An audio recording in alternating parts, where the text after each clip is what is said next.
फटाफट अंदाज में आज दिन भर की टॉप न्यूज भी देख लेते हैं। प्रधानमंत्री नरेंद्र मोदी नाइजीरिया की यात्रा पूरी करने के बाद सोमवार को G20 शिखर सम्मेलन में भाग लेने के लिए ब्राजील के रियो डी जेनेरियो पहुंच चुके हैं।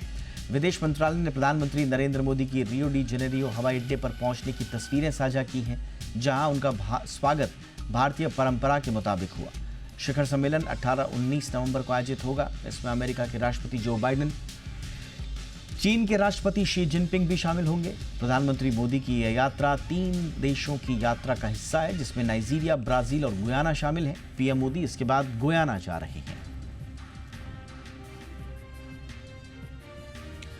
दिल्ली पर प्रदूषण की मार जारी है। सुप्रीम कोर्ट ने दिल्ली एनसीआर में बढ़ते प्रदूषण को लेकर बड़ा फैसला दिया है। कोर्ट ने 12वीं तक के सभी स्कूलों को बंद करने की सलाह दिल्ली सरकार को दी है और एनसीआर राज्यों को प्रदूषण नियंत्रण के लिए जरूरी कदम उठाने के निर्देश भी दिए हैं।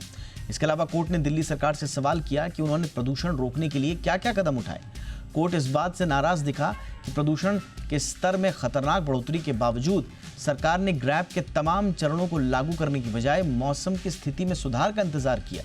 सुप्रीम कोर्ट ने दिल्ली सरकार से कहा कि वो उसकी इजाजत के बिना ग्रैब की स्टेज को डाउनग्रेड ना करें, भले ही AQI 400, 450, 300 से नीचे भी आ जाए।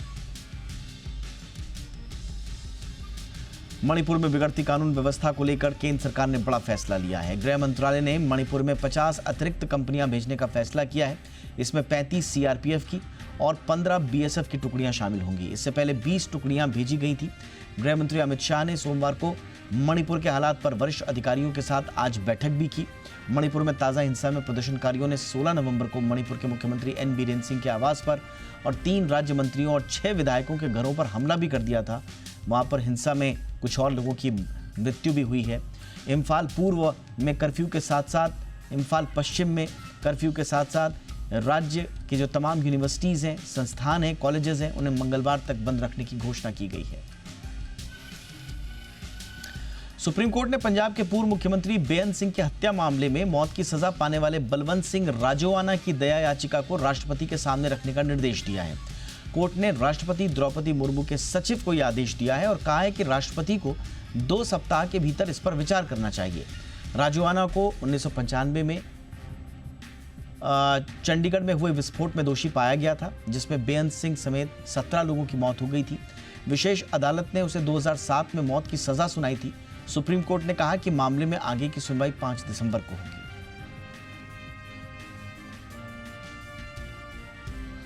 गुजरात के पाटन जिले के GMERS मेडिकल कॉलेज में फर्स्ट ईयर के MBBS छात्र अनिल मेथानिया की मौत के मामले में कॉलेज ने 15 सीनियर छात्रों को सस्पेंड कर दिया है।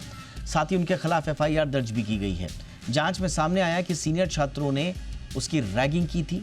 अनिल को 3 घंटे तक खड़ा रखा गया, गाना गाने और डांस करने के लिए मजबूर किया गया। इस दौरान वो बेहोश हो गया। अस्पताल ले जाते हुए उसकी मौत हो गई। मृतक छात्र अनिल मेथानिया ने मौत से पहले पुलिस को अपना बयान भी दिया था। गैस एलोकेशन में कटौती के चलते सिटी गैस डिस्ट्रीब्यूशन कंपनियों को बड़ा झटका लगा है।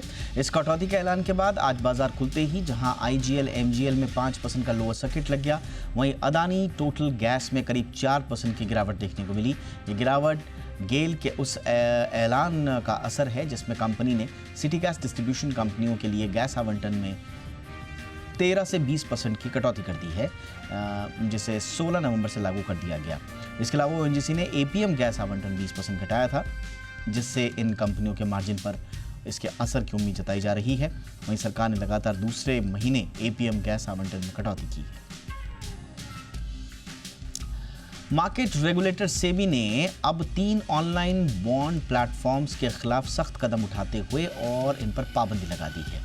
ये प्लेटफॉर्म्स अब कोई नया इशू ऑफ सेल अपने प्लेटफॉर्म पर नहीं बेच सकेंगे। दरअसल ये ऑनलाइन बॉन्ड प्लेटफॉर्म किसी भी रेगुलेटर से रजिस्टर्ड नहीं थे और फिर ये प्राइवेट प्लेसमेंट के इशू को अपने प्लेटफॉर्म पर रिटेल निवेशकों को बेच रहे थे, जिसे देखते हुए सेबी ने यह पाबंदी लागू कर दी है। जिन प्लेटफॉर्म्स पर पाबंदी लगाई गई है उनमें AI growth private limited, purple petal investment limited और बर्किलियम टेक्नोलॉजीज प्राइवेट लिमिटेड शामिल हैं।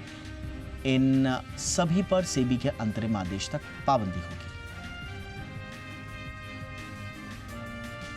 ओला इलेक्ट्रिक पर चल रही सीसीपीए की जांच के बीच नई अपडेट ये मिली है कि ओला इलेक्ट्रिक को लगी आंच अब इंडस्ट्री तक पहुंच गई है। जी बिजनेस को मिली एक्सक्लूसिव जानकारी के मुताबिक ओला इलेक्ट्रिक के मामले के बाद अब सीसीपीए इंडस्ट्री में दूसरे इलेक्ट्रिक कंपनियों को नोटिस भेजने की तैयारी कर रही है और जल्द ही इसमें से एक प्लेयर को नोटिस भेजा भी जाएगा और इसका जवाब 15 दिनों में सीसीपीए मांगेगा। दरअसल नेशनल कंज्यूमर हेल्पलाइन पर ग्राहकों की शिकायत के आधार पर सीसीपीए ने दूसरी ईवी प्लेयर्स को भी नोटिस भेजने की तैयारी की है, जहां प्रोडक्ट और सर्विस के आधार पर जांच की जाए।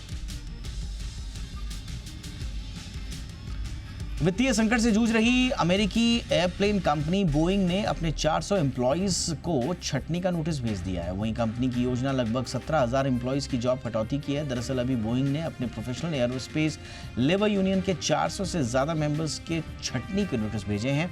कंपनी इस समय वित्तीय संकट, नियामक चुनौतियों और 8 हफ्ते की मशीनिस्ट यूनियन की हड़ताल से जूझ रही है। वहीं इससे प्रभावित जो भी कर्मचारी हैं वो जनवरी तक पैरोल पर रहेंगे। आपको बता दें कि बोइंग कंपनी ने अक्टूबर में ये घोषणा की थी कि वो आने वाले दिनों में अपने वर्कफोर्स में 10% की कटौती करेगी। दरअसल कंपनी का प्रोडक्शन रेट काफ़ी धीमा हो गया है। इसकी वजह से कंपनी वित्तीय संकट से जूझ रही है।